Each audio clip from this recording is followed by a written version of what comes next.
Hi and welcome to the Bertie Roux podcast, and we are starting to delve into beyondership. Bertie, being from working in the HR environment and working with people, a question I want to ask you around the comments you just made around Richard Branson specifically and a little bit Elon Musk.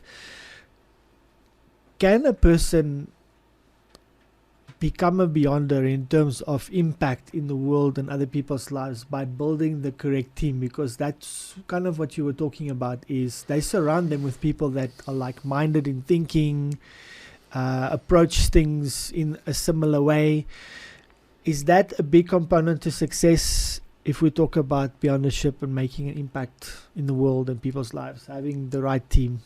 An interesting question, and we can spend a lot of time on it.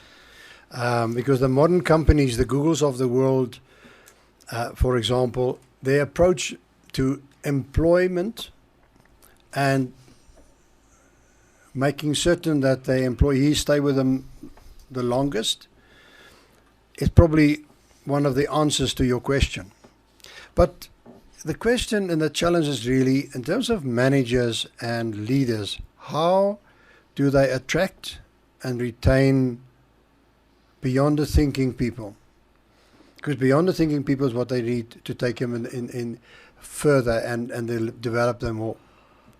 But unfortunately, I think the problem that we have is that managers and leaders, for that matter, often feel threatened that the change are too quick for them. They don't keep up. They've carried different responsibilities. They must be much more of a generalist than a specialist. So one can't blame them.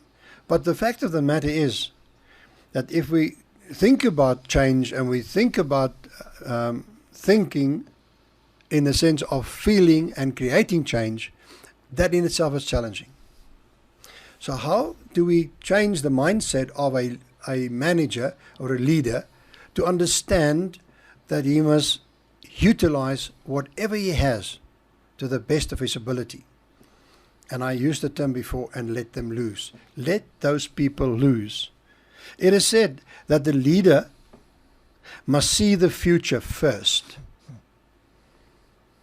and creatively prepare for it, and so pass on the energy to his or his followers to create the future.